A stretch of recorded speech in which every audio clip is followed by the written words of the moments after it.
Nas profundezas das florestas da Polônia, a 80 quilômetros ao nordeste de Varsóvia, existiu um dos lugares mais letais que a humanidade já construiu. Entre julho de 1942 e outubro de 1943, aproximadamente 900 mil pessoas foram assassinadas em Treblinka II. Não era um campo de concentração, era uma fábrica de morte concebida com um único propósito: o extermínio massivo e industrial de seres humanos. Treblinka foi o segundo campo mais mortífero do Holocausto, superado apenas por Auschwitz-Birkenau. Mas, ao contrário de Auschwitz, que cumpria múltiplas funções, Treblinka não pretendia outra coisa senão matar. Não havia barracões para prisioneiros de longo prazo. Não havia fábricas onde explorar mão de obra escrava. Havia apenas um caminho: dos vagões de trem diretamente para as câmaras de gás. O que torna Treblinka particularmente perturbador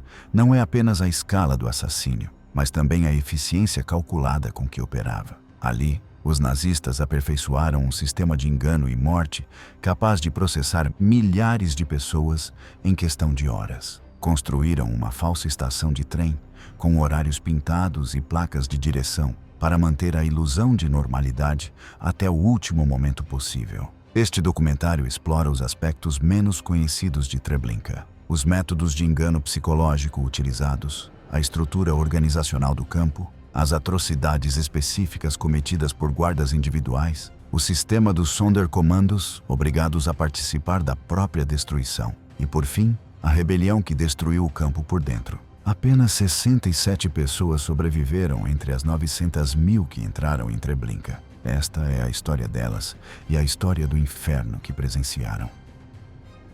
A máquina do engano.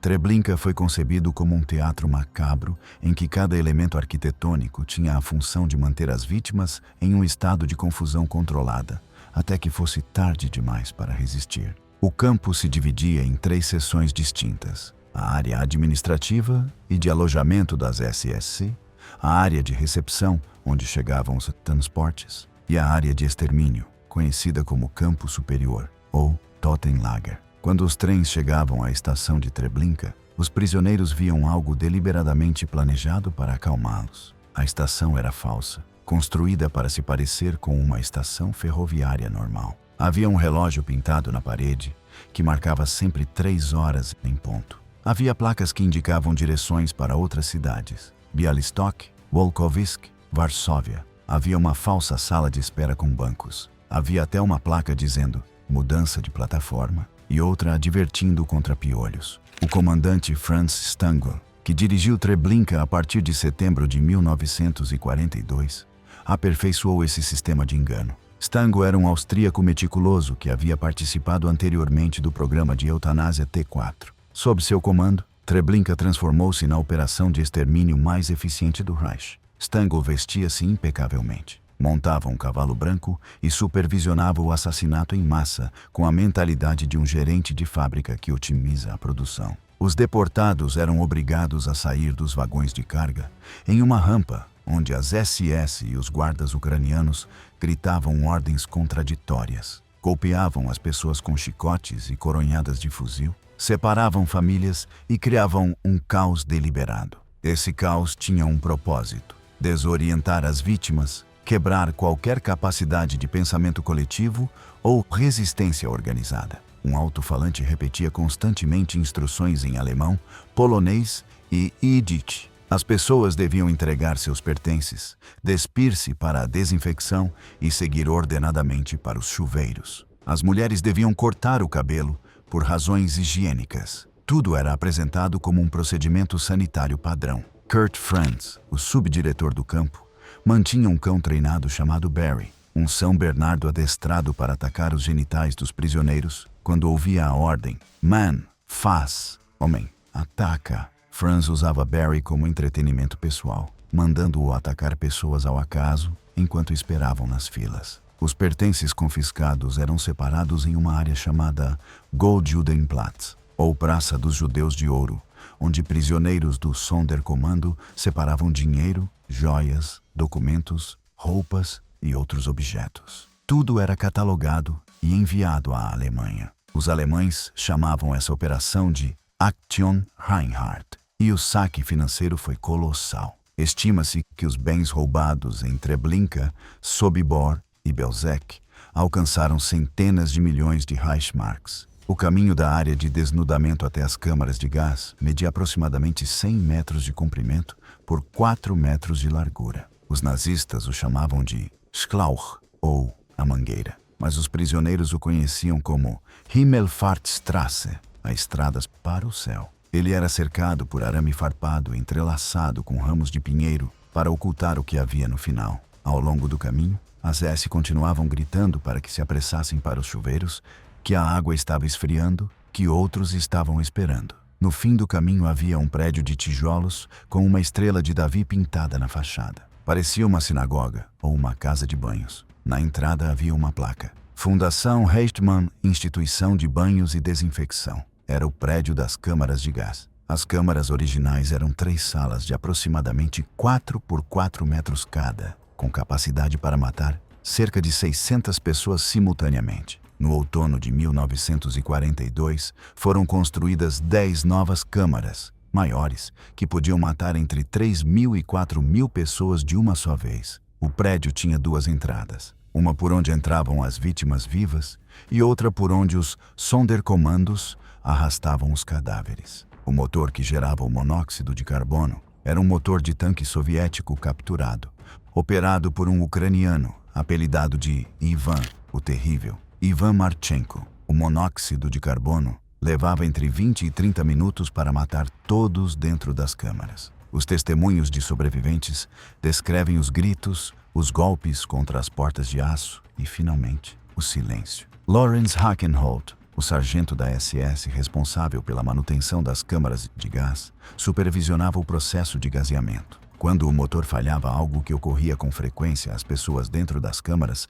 podiam ficar presas durante horas na escuridão, esmagadas umas contra as outras, esperando a morte. O sistema de engano de Treblinka era tão eficaz que a maioria das vítimas não compreendia o que as aguardava até estar literalmente dentro das câmaras de gás. Esse engano não era crueldade gratuita, era eficiência operacional. Vítimas calmas eram mais fáceis de processar do que vítimas em resistência.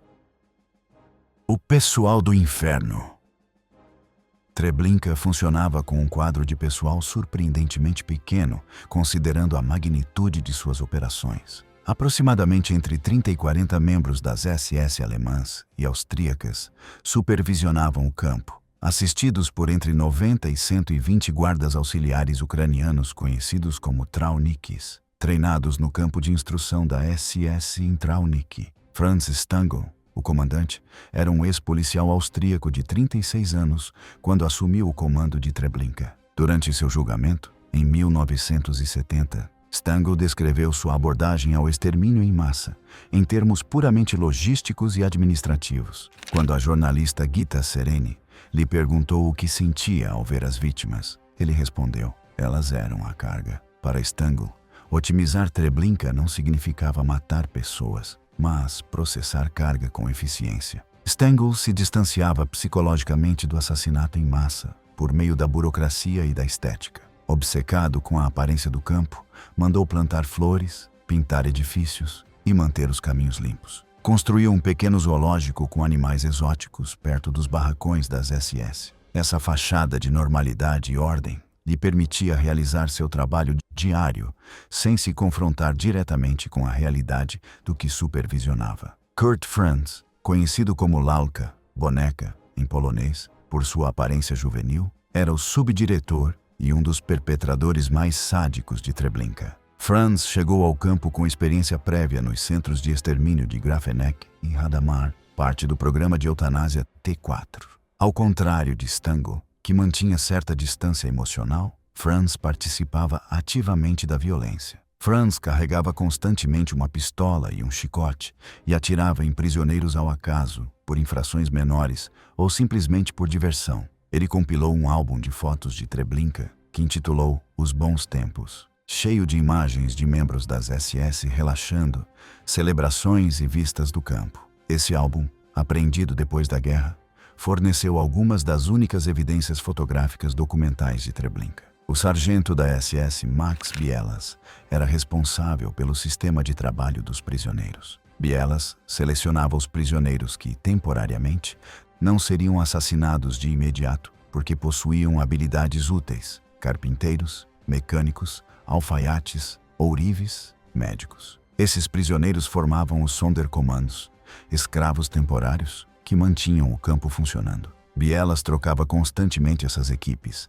mandando matar grupos inteiros quando se tornavam fracos demais ou sabiam demais, e selecionando substitutos entre os novos transportes. Gustav Wagner era conhecido como o Lobo e supervisionava o campo superior, onde ocorriam os assassinatos. Wagner espancava pessoalmente prisioneiros até a morte e participava ativamente do processo de extermínio. Após a guerra, fugiu para o Brasil, onde viveu sob um nome falso, até ser descoberto em 1978. Antes que pudesse ser extraditado, tirou a própria vida. Os guardas ucranianos Traunik eram, em sua maioria, prisioneiros de guerra soviéticos aos quais se oferecera a opção de colaborar ou morrer em campos de prisioneiros alemães. Treinados em brutalidade sistemática, esses guardas mantinham o contato direto mais violento com os prisioneiros. Eles espancavam as pessoas ao tirá-las dos vagões, empurravam-nas pela Himmelfahrtstrasse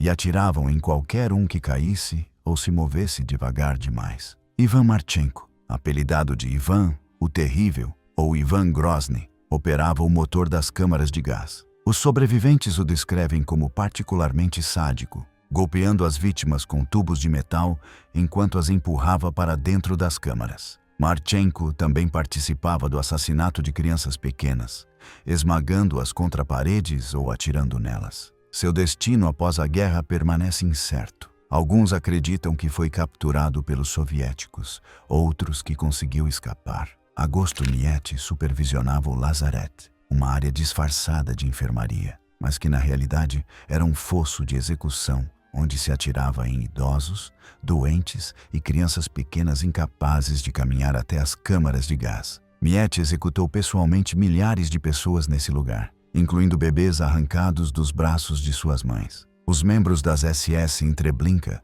não eram necessariamente fanáticos ideológicos que gritavam slogans. A maioria era formada por homens comuns, burocratas e operários que realizavam assassinatos em massa como um trabalho rotineiro. Depois de um dia processando vários milhares de pessoas, recolhiam-se a seus barracões confortáveis, bebiam, jogavam cartas e escreviam cartas às famílias. Essa normalização do genocídio era talvez mais perturbadora do que a violência explosiva. Os perpetradores de Treblinka demonstravam que pessoas comuns podiam participar de assassinatos industrializados em massa quando o sistema lhes fornecia distância psicológica, terminologia eufemística, uma estrutura de autoridade e uma comunidade de cumplicidade. Treblinka também empregava capos judeus, prisioneiros que supervisionavam outros prisioneiros em troca de privilégios temporários. Esses capos existiam em uma categoria moral complexa, colaboradores forçados que sabiam que, eventualmente, compartilhariam o destino daqueles que supervisionavam. Alguns capos tentavam ajudar secretamente outros prisioneiros. Outros tornavam-se brutais em uma tentativa desesperada de prolongar a própria vida. O engenheiro judeu Herschel Sperling era um capo que supervisionava obras de construção no campo. Sperling seria um dos líderes da rebelião de 1943, usando sua posição de acesso relativo para planejar o levante que acabaria por destruir Treblinka. Os Sonderkommandos, escravos do extermínio. Os Sonderkommandos de Treblinka existiam no círculo mais profundo do inferno nazista. Prisioneiros judeus obrigados a participar diretamente do processo de extermínio de seu próprio povo. Aproximadamente entre 700 e 1000 prisioneiros, em qualquer momento dado, compunham essas equipes, divididas em funções específicas dentro da máquina de morte. A equipe azul trabalhava na rampa de chegada, descarregando os deportados dos vagões, limpando os trens, recolhendo pertences abandonados e arrastando os cadáveres daqueles que haviam morrido durante o transporte. Essa equipe incluía também os Goldjuden, ou judeus de ouro, cerca de 20 homens responsáveis por classificar os pertences confiscados. Esses prisioneiros procuravam dinheiro, joias e objetos de valor escondidos em costuras de roupas, dobras de malas e qualquer outro lugar imaginável. A equipe vermelha trabalhava na área de desnudamento, recolhendo as roupas abandonadas, classificando-as e preparando-as para o envio à Alemanha. Também desmontavam bagagens à procura de objetos de valor que as vítimas pudessem ter escondido. Os alemães recuperavam obsessivamente cada coisa de valor, até o último anel ou moeda. A equipe do campo superior enfrentava o trabalho mais horrível: operar diretamente na área das câmaras de gás. Essa equipe, de aproximadamente 200 a 300 homens, ficava completamente separada do restante do campo. Uma vez designado ao campo superior, um prisioneiro nunca mais voltava à área principal. A comunicação entre o campo superior e o restante de Treblinka era estritamente proibida. Após cada gaseamento, a equipe do campo superior abria as portas de aço das câmaras e se deparava com uma cena de horror indescritível. Os corpos estavam empilhados verticalmente, esmagados uns contra os outros na luta final por ar. Aqueles que estavam mais próximos das aberturas de gás geralmente morriam primeiro. Os mais altos, onde o gás era menos concentrado, podiam demorar mais, resultando em uma pirâmide de cadáveres. Os Sonderkommandos tinham de separar esses corpos entrelaçados, uma tarefa fisicamente extenuante, dado que os músculos em rigor mortis mantinham as vítimas presas umas às outras. Eles arrastavam os cadáveres para fora, usando ganchos de carne e cordas. Os corpos eram examinados em busca de objetos de valor. Os dentistas do Sonderkommando extraíam dentes de ouro e inspecionavam cavidades corporais à procura de joias escondidas. Inicialmente, os cadáveres eram enterrados em enormes fossas coletivas. Utilizando uma escavadeira e trabalho manual, os Sonderkommandos abriram fossas de 50 metros de comprimento, 25 metros de largura e 10 metros de profundidade. Os corpos eram empilhados em camadas, separadas com areia. As fossas se enchiam rapidamente. Nos períodos de pico do verão de 1942, entre 5.000 e 15.000 pessoas eram assassinadas diariamente. Na primavera de 1943, Heinrich Himmler ordenou a destruição de evidências em todos os campos de extermínio da Action Reinhardt. Em Treblinka, isso significava exumar e queimar aproximadamente entre 700.000 e 800.000 corpos já enterrados, além de queimar todos os novos cadáveres. Herbert Floss, um sargento da SS transferido de Auschwitz, supervisionou a construção das grelhas de cremação. Essas estruturas consistiam em trilhos de ferrovia colocados sobre blocos de concreto. Os cadáveres eram empilhados sobre as grelhas, regados com combustível e incinerados. As grelhas funcionavam continuamente, dia e noite, durante meses. Os Sonderkommandos do campo superior enfrentavam o trabalho de exumar os corpos em decomposição das fossas coletivas. Depois de meses debaixo da terra, muitos corpos estavam parcialmente liquefeitos, cobertos de vermes e emitindo gases tóxicos. Os prisioneiros usavam máscaras de gás quando estavam disponíveis, mas com frequência trabalhavam sem proteção, respirando o fedor insuportável da morte em massa. Os corpos eram colocados sobre as grelhas em uma ordem específica, otimizada para a combustão. Primeiro uma camada de madeira, depois corpos de mulheres, que queimavam de forma mais eficiente devido ao maior teor de gordura. Depois homens e, por último, crianças na parte superior. Usavam-se aproximadamente entre 300 e 350 quilos de madeira para cada grupo de 400 a 500 corpos. Após a cremação, os Sonderkommandos trituravam os fragmentos de ossos com marretas especiais, ou usando a escavadeira para criar uma areia óssea fina. Essa areia era misturada às cinzas e espalhada pelos campos vizinhos, ou lançada no rio Bug. A vida diária dos Sonderkommandos era uma existência surreal de horror rotinizado. Eles viviam em barracões separados, recebiam rações ligeiramente melhores do que os outros prisioneiros e tinham acesso às roupas das vítimas. Alguns encontravam álcool entre os pertences confiscados e bebiam para anestesiar a realidade. Outros tornavam-se religiosos e rezavam em segredo. Muitos se tornavam apáticos, executando mecanicamente as tarefas mais atrozes. Abraham Bomba, Um barbeiro do Sonderkommando, cuja tarefa era cortar o cabelo das mulheres antes que entrassem nas câmaras de gás, descreveu o momento devastador em que reconheceu sua esposa e sua irmã entre as vítimas. Outros Sonderkommandos enfrentaram situações semelhantes, obrigados a processar os corpos de familiares, amigos e vizinhos de suas próprias comunidades. Os alemães assassinavam sistematicamente os Sonderkommandos a cada poucas semanas ou meses, e os substituíam por novos prisioneiros dos transportes que chegavam.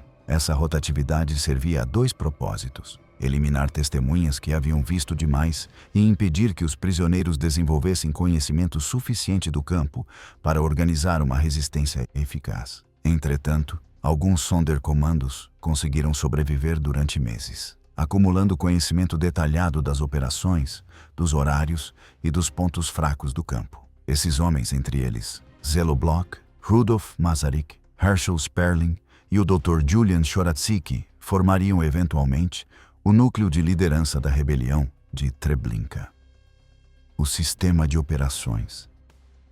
Treblinka operava com uma precisão mecânica concebida para maximizar a eficiência do extermínio. O campo processava os transportes segundo um protocolo padronizado, aperfeiçoado ao longo de meses de funcionamento contínuo. Os transportes chegavam diretamente por via férrea. A linha férrea terminava dentro do campo, em uma rampa construída especificamente para esse propósito.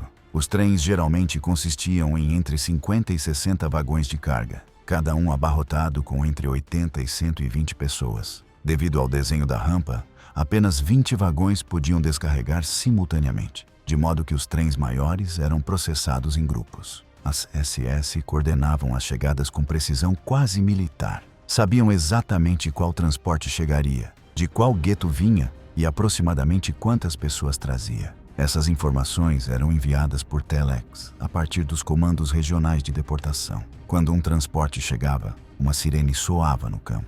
Os Sonderkommandos corriam para seus postos designados. As SS e os guardas ucranianos formavam um cordão ao longo da rampa. O comandante Stangl, ou o subdiretor Franz, supervisionava pessoalmente cada chegada, observando de uma torre de vigilância. As portas dos vagões eram abertas violentamente. Os guardas ucranianos gritavam em vários idiomas. Haus! Haus! Schnell! Fora! Fora! Rápido! Eles golpeavam as pessoas com chicotes, coronhadas e bastões. Cães treinados latiam e mordiam aqueles que se moviam devagar demais. O caos era deliberado. Os deportados, muitos dos quais haviam ficado trancados nos vagões durante dias sem comida, água ou acesso a banheiros, estavam desorientados, desidratados e traumatizados. Tinham visto familiares morrerem durante a viagem. Os cadáveres, muitas vezes dezenas por transporte, se amontoavam nos cantos dos vagões. Uma vez na rampa, as SS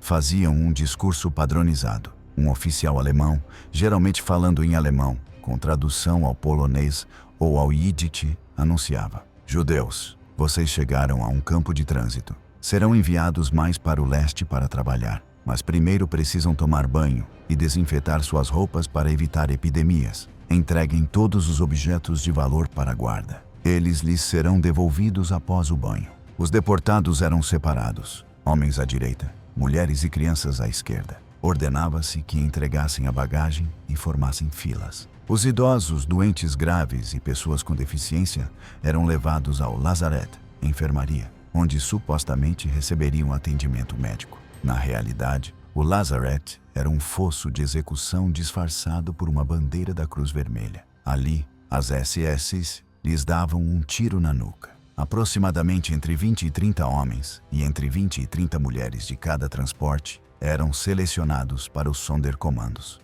As SS procuravam pessoas jovens, saudáveis e com habilidades úteis. Um médico das SS fazia uma inspeção rápida. Os selecionados eram separados imediatamente e levados para uma breve orientação, na qual lhes explicavam brutalmente sua nova função, ou eram enviados diretamente ao trabalho. O restante dos deportados era conduzido à área de desnudamento. Os homens se despiam em uma área externa ou em barracões abertos. As mulheres e crianças se despiam em um barracão fechado, onde também lhes cortavam o cabelo. Aproximadamente entre 20 e 25 barbeiros do Sonderkommando cortavam o cabelo das mulheres em questão de minutos, deixando-as completamente raspadas. As roupas deviam ser cuidadosamente dobradas e os sapatos amarrados em pares. Os alemães diziam às vítimas que isso facilitaria a recuperação de seus pertences depois do banho. Era mais uma camada de engano. Manter a ilusão de que tudo aquilo era temporário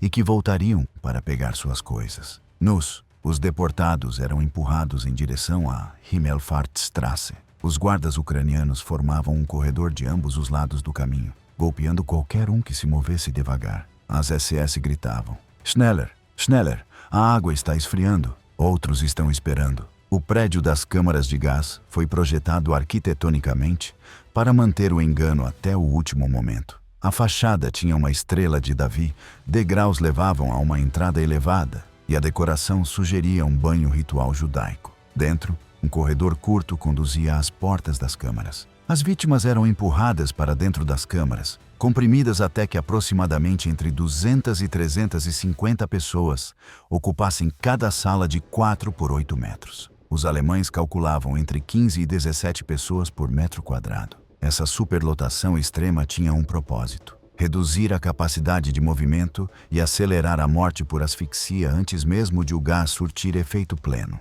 As portas de aço eram fechadas pelo lado de fora. Lawrence Hackenholt, ou Ivan Marchenko, ligava o motor a diesel. O monóxido de carbono era bombeado para dentro das câmaras. A morte levava entre 20 e 30 minutos, às vezes mais se o motor funcionasse mal. Os Sonderkommandos do lado de fora das câmaras ouviam os gritos, os golpes nas portas, os pedidos em vários idiomas. Depois, silêncio. Eles esperavam mais 20 a 30 minutos para garantir que todos estivessem mortos. Então abriam as portas pelo lado oposto, o lado que dava para o campo superior, e começavam o trabalho de remoção dos corpos. Todo o processo, desde a chegada do trem até o fechamento das câmaras de gás, levava entre 2 e 3 horas. Em dias com vários transportes, Treblinka podia matar entre 10.000 e 15.000 pessoas. Durante o verão de 1942, no período mais intenso das deportações do gueto de Varsóvia,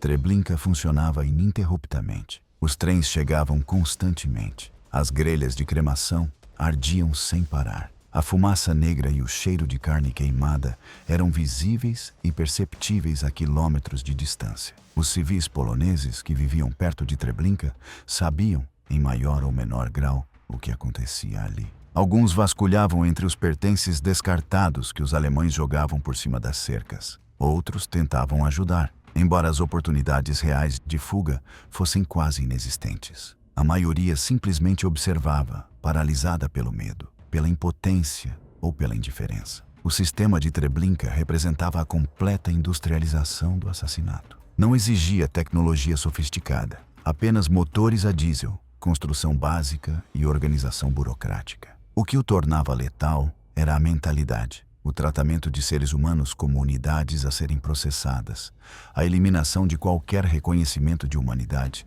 a otimização implacável da eficiência. Momentos específicos de horror.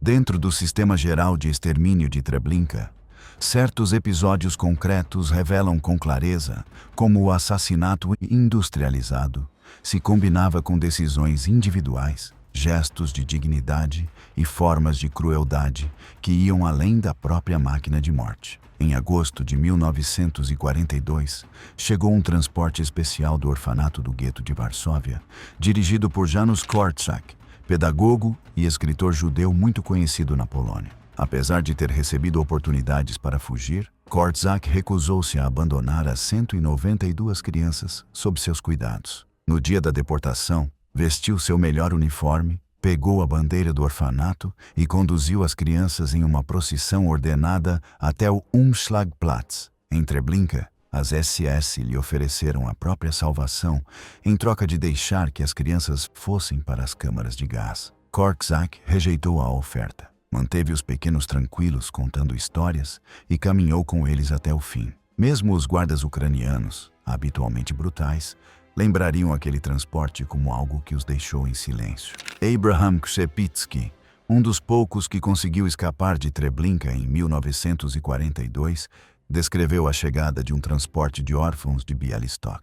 As crianças, de apenas 4 a 8 anos, foram levadas diretamente ao lazaret, porque eram pequenas demais para caminhar até as câmaras. As CSS assentaram à beira do fosso de execução, distribuíram balas e disseram que em breve voltariam a ver os pais. Enquanto comiam os doces, foram executadas uma a uma com tiros na nuca. Kurt Franz, além de sua brutalidade cotidiana, mantinha o que chamava de seu zoológico. Não o pequeno zoológico de animais exóticos ao lado dos barracões, e sim uma coleção de crianças que escolhia entre os transportes. Ele as vestia com roupas bonitas retiradas do saque, dava-lhes comida e as tratava temporariamente como animais de estimação humanos. Quando se cansava delas, mandava-as para as câmaras de gás. A combinação de aparente afeto e eliminação imediata refletia até que ponto a desumanização se tornara absoluta. A música também foi utilizada como instrumento de engano. O célebre violinista Arthur Gold, famoso no gueto de Varsóvia, foi obrigado a formar uma pequena orquestra de prisioneiros. Eles tocavam valsas, tangos e canções populares, enquanto as colunas de deportados avançavam rumo às áreas de desnudamento e ao Schlauch. A música acalmava muitos recém-chegados e, ao mesmo tempo, abafava os sons vindos das câmaras de gás. Fora das cercas de arame farpado, alguns civis poloneses tentaram deixar registro do que ocorria. Franciszek Zabecki, chefe da estação de Treblinka, manteve um registro secreto dos trens que chegavam e partiam. Anotou datas, números aproximados de vagões e a procedência dos transportes e, quando podia, lançava bilhetes de advertência aos deportados. Seus apontamentos permitiriam, mais tarde, estimar o número de pessoas assassinadas em Treblinka com um grau de precisão incomum para um campo de extermínio. Também houve atos de resistência individual dentro do próprio campo. Meir Berliner, um judeu vindo da Argentina em setembro de 1942, conseguiu esconder uma faca durante o processo de seleção. Ao compreender a finalidade real do lugar, atacou o sargento da SS, Max Bielas, e o esfaqueou várias vezes. Berliner foi torturado e executado, e seu corpo pendurado no centro do campo como exemplo. A partir de então, as SS endureceram ainda mais as revistas aos recém-chegados. O Dr. Julian Chorasiki, médico judeu de Varsóvia selecionado para o Sonderkommando, tornou-se o médico do campo e um dos primeiros organizadores da resistência interna. Em segredo, reuniu medicamentos, dinheiro e veneno e estabeleceu contatos entre os diversos comandos de trabalho. Quando um guarda descobriu o dinheiro destinado a subornos para facilitar uma futura fuga, Chorasiki tentou escapar. Foi cercado e decidiu ingerir o veneno que carregava preparado para não denunciar ninguém sob tortura. Sua morte tornou-se um ponto de partida moral para aqueles que continuaram a preparar o levante. Esses momentos condensados de horror e dignidade mostram que Treblinka não foi apenas uma máquina abstrata de morte. Foi um cenário onde todos os dias se cruzavam decisões individuais. A escolha de colaborar, de desviar o olhar, de tentar ajudar, de se rebelar ou de se agarrar até o fim a um último resquício de humanidade. A rebelião e o fim. Mesmo sob um sistema de terror permanente, surgiu entre os Sonderkommandos de Treblinka uma organização clandestina. No final de 1942, o médico judeu de Varsóvia, Julian Chorasiki, começou a estabelecer contatos entre diferentes comandos de trabalho, a esconder dinheiro para subornos e a estudar a disposição do campo. Após sua morte, em outubro daquele ano, ao envenenar-se para não revelar nada sob tortura, a liderança passou a um pequeno grupo do qual faziam parte, em destaque, o engenheiro Herschel Sperling, o ex-capitão do exército polonês Zelo Bloch e o médico tcheco Rudolf Masaryk. Os conspiradores sabiam que tinham pouquíssimas chances de sucesso. Não podiam se reunir abertamente. Tinham de adivinhar em quem podiam confiar. E qualquer suspeita significava a execução imediata de todos os Sonderkommandos. O objetivo era claro: obter armas do arsenal das SS, atacar simultaneamente os guardas alemães e ucranianos, incendiar os edifícios-chave e aproveitar a confusão para abrir brechas nas cercas e fugir para as florestas. O golpe de sorte veio quando um chaveiro do Sonderkommando conseguiu fazer um molde da chave do arsenal em uma barra de sabão. Com a ajuda de um prisioneiro metalúrgico, fabricaram uma cópia. Durante várias semanas, pequenos grupos de conspiradores entraram no arsenal, retiraram armas e munição, treinaram com elas de forma discreta e depois as devolveram antes que alguém notasse a ausência. Ao mesmo tempo, reservaram algumas granadas e cartuchos que já não retornaram ao depósito. Na primavera e no verão de 1943, as deportações diminuíram. A maioria dos judeus do gueto de Varsóvia e de outros guetos do governo geral já havia sido assassinada, e as grelhas de cremação tinham trabalhado durante meses para exumar e queimar os corpos das fossas coletivas. Começaram a circular rumores de que Treblinka em breve seria desmantelado. Os prisioneiros compreenderam o que isso significava. Uma vez concluída a destruição das provas, as últimas testemunhas seriam eliminadas. A rebelião deixou de ser uma opção e passou a ser a única saída possível. A data escolhida foi 2 de agosto de 1943, no meio da tarde, quando muitos membros das SS costumavam estar descansando e o calor fazia a vigilância diminuir ligeiramente. O plano previa que um pequeno grupo entrasse no arsenal com a chave copiada, enchesse um carrinho de mão com fuzis, pistolas e granadas ocultos sob ferramentas e os distribuísse entre as equipes de combate. Outros prisioneiros deveriam ir derramando gasolina em depósitos, barracões e edifícios administrativos sob o pretexto de trabalhos de desinfecção. A um sinal previamente combinado, um tiro de pistola explodiria o levante geral. Parte do plano se cumpriu, mas não como o previsto. Os conspiradores conseguiram abrir o arsenal e começar a retirar armas, mas um guarda da SS desconfiou da movimentação naquela área. Ao se aproximar para perguntar o que estava acontecendo, foi baleado por um dos rebeldes, que abriu fogo antes da hora combinada. O disparo, feito alguns minutos antes do previsto, obrigou a iniciar a rebelião de forma improvisada, com muitas armas ainda não distribuídas e vários grupos de combate fora de posição. Ainda assim, o levante se espalhou. Prisioneiros armados atacaram os guardas alemães e ucranianos.